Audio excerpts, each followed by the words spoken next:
Olá, seja bem-vindo. Mais uma vez é muito bom estar com você na sua companhia. E a partir de agora você acompanha comigo as notícias do Brasil e do mundo. E eu começo essa edição falando de defesa do consumidor e olha só, com um alerta, hein? Isso porque a Agência Nacional de Telecomunicações abriu um processo para apurar se as operadoras de telefonia e internet estão cobrando dos consumidores o valor correto do ICMS. É bom lembrar que o imposto foi reduzido pelo governo federal, mas já foram identificados alguns casos que a redução não foi feita nas contas.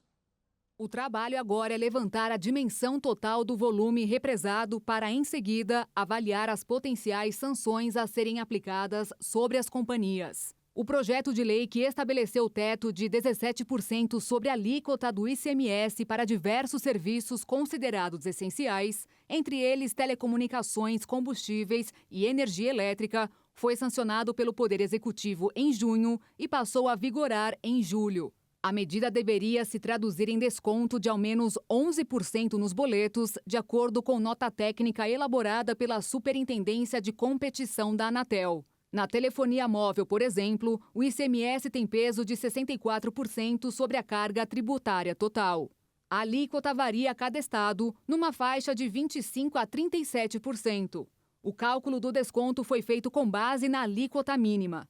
A Anatel cobrou explicações das operadoras e as respostas devem ser recebidas nos próximos dias. As empresas teriam sinalizado problemas para atualizar imediatamente os sistemas de cobrança com as novas alíquotas, o que teria atrasado os abatimentos. A fiscalização da Anatel está começando pelas empresas com maior número de usuários e vai continuar até as empresas menores.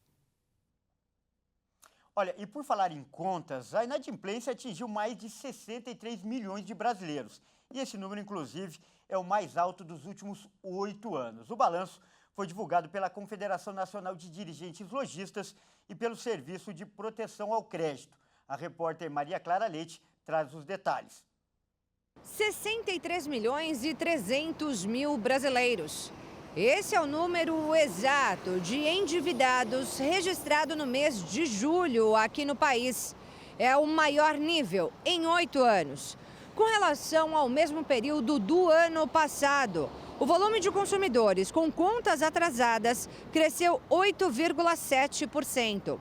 Entre os devedores, a maior parte tem entre 30 e 39 anos de idade, sendo praticamente metade homens e metade mulheres.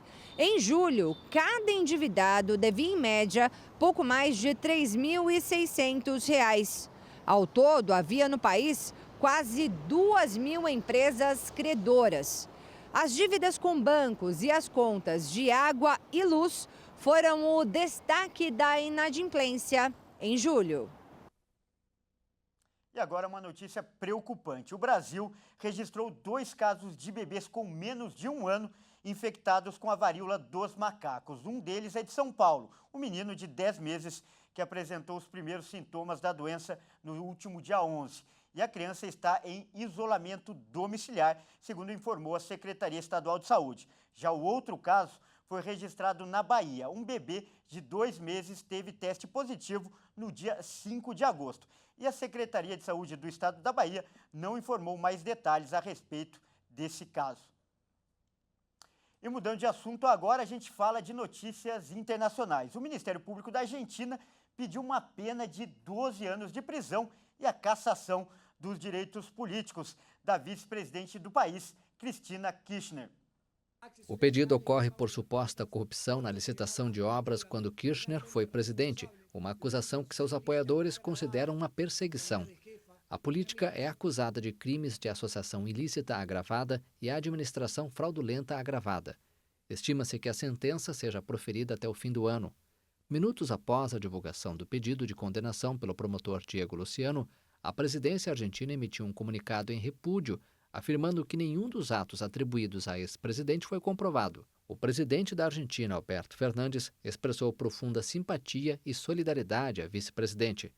Kirchner conseguiu superar vários processos por supostos crimes ocorridos em seus 2 mandatos presidenciais, mas ainda enfrenta 5 julgamentos. E a gente fala de saúde agora. Um novo estudo apontou que consumir adoçantes com 0 calorias pode ser prejudicial à saúde. Além de mudar o ritmo de trabalho do sistema digestivo, ele também pode aumentar a quantidade de glicose no sangue. Acompanhe. Até pouco tempo atrás, muitas pessoas achavam que esses substitutos do açúcar não tinham efeitos negativos no corpo humano e era importante aliado na dieta. Mas um estudo realizado por pesquisadores dos Estados Unidos, da Alemanha e de Israel disse o contrário. O Centro Nacional do Câncer alemão comprovou em pesquisas anteriores realizadas em animais que os adoçantes afetam o sistema digestivo de camundongos de maneira que poderiam também comprometer suas respostas glicêmicas por mudar o fluxo de trabalho do intestino.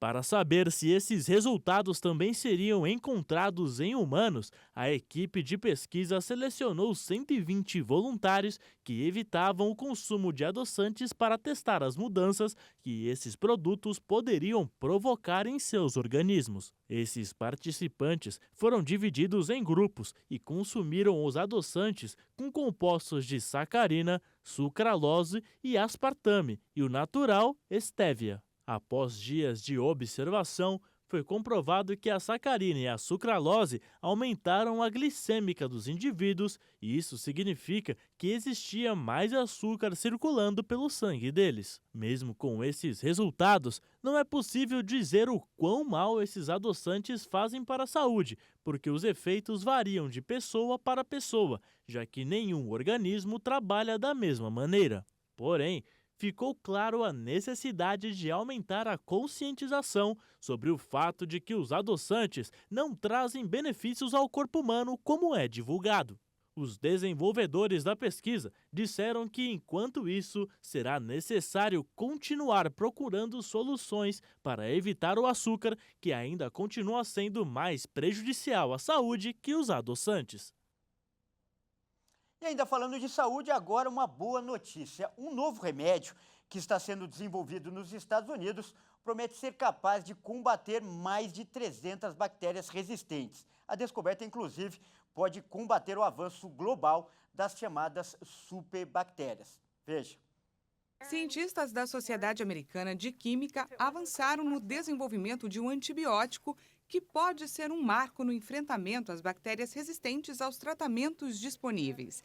Isso porque uma molécula denominada fabicina se mostrou capaz de tratar infecções agressivas causadas por mais de 300 bactérias resistentes a diversos antibióticos.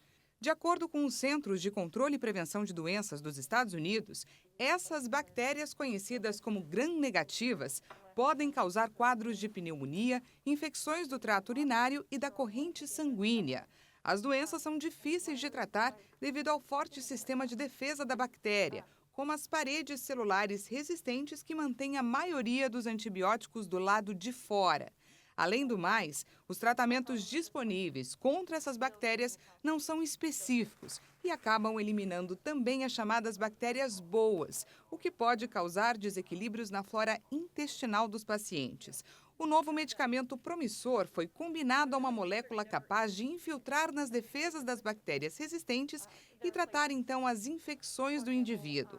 Nos testes em camundongos com pneumonia ou infecção do trato urinário, a fabicina teve um desempenho tão bom ou até melhor do que os antibióticos já utilizados. Sendo assim, o tratamento pode ser eficaz contra infecções persistentes. Bom, e por enquanto é isso. Essa edição fica por aqui. Eu agradeço demais pela sua companhia e convido a continuar ligado em nossa programação. Até mais!